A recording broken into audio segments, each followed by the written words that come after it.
South Africa is a country drowning in reports, swimming in inquiries, and suffocating under the weight of commissions of inquiry that lead nowhere. Billions have been poured into investigations, hearings, and panels. Witnesses have come forward. Whistleblowers have risked everything. Judges and experts have presided.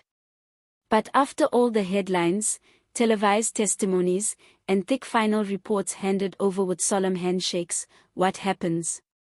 Nothing. No consequence. No accountability. No justice. The dust settles, and the next scandal begins. A government that commissions the truth only to bury it has become a government complicit in its own rot. And the people? The people are left poorer, angrier, and more betrayed than before.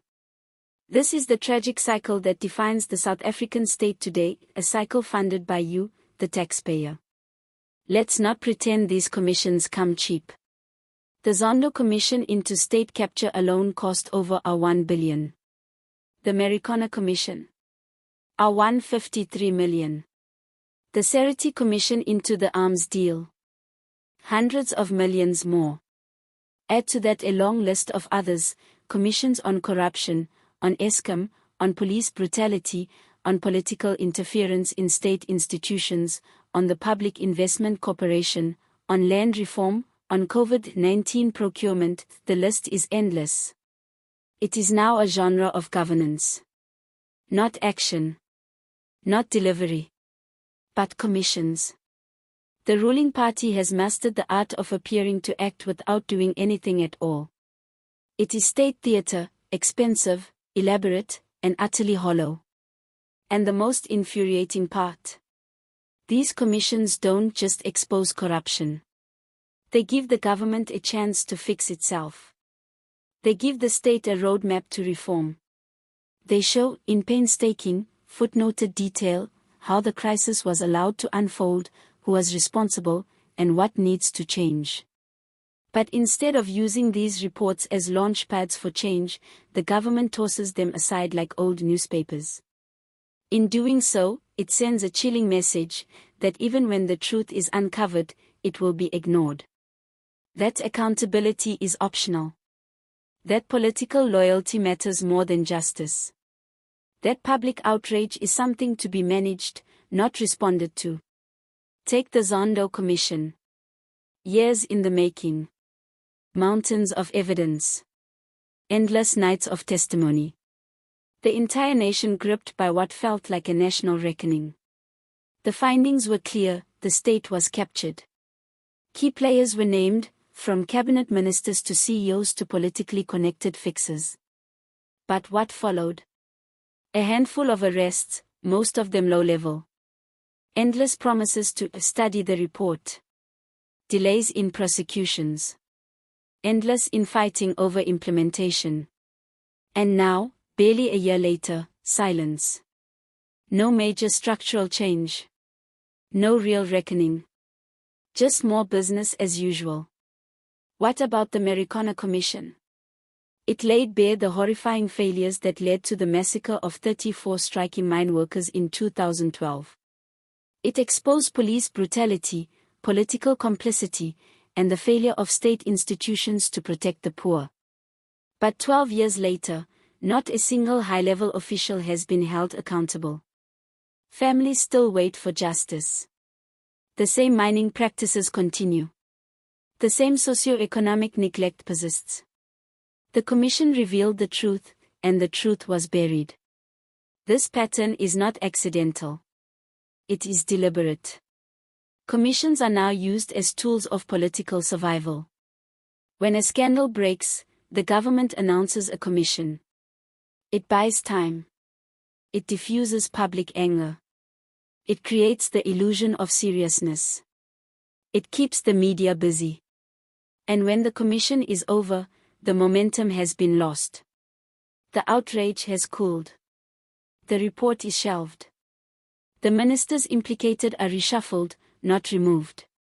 The culprits return under new titles. And the people are told to move on. But we cannot keep moving on. We cannot afford to. Because while the government buries reports, South Africans are buried under load shedding, under crime, under unemployment, under collapsing infrastructure. While billions are spent on inquiries, the hospitals run dry. The classrooms crumble. The streets go dark. The taps stop flowing. The commissions may be paper, but their consequences are real. Every rand spent with no reform is a theft. Every ignored recommendation is a betrayal.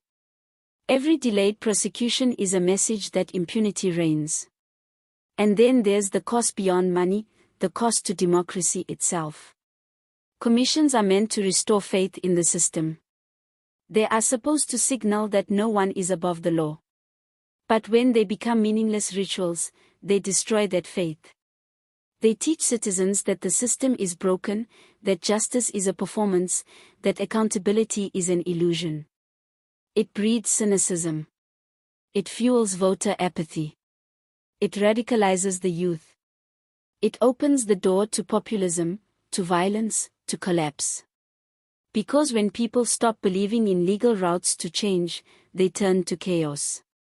So why does the government keep doing it? Because commissions give it cover. They allow leaders to say, "We are taking action," without actually taking any. It's all optics. All deflection. And as long as the people tolerate it, as long as the media moves on, as long as no one is truly held to account, they will keep doing it. And yes, we must talk about the ANC. It is the party in power. It is the party that commissions these inquiries and then ignores them. It is the party that has mastered the art of scapegoating, of issuing reports into its own failures without consequence. Cyril Ramaphosa, who once championed the Zondo Commission, now presides over a system that protects many of those implicated. He speaks the language of reform while surrounded by those who built the machinery of corruption. His cabinet is full of ghosts from reports we all watched unfold on live television. He is a president stuck in paralysis, too cautious to clean house, too compromised to act boldly. But the problem is bigger than one man. It's systemic. It's about a political culture where loyalty to party trumps loyalty to the Constitution. Where whistleblowers are punished, not protected. Where the same legal tools meant to expose rot are used to delay justice. It is a culture of calculated inaction. Of never-ending processes. Of talking shops. And while the elite debate and delay, the country burns. Just look around. Eskom is collapsing.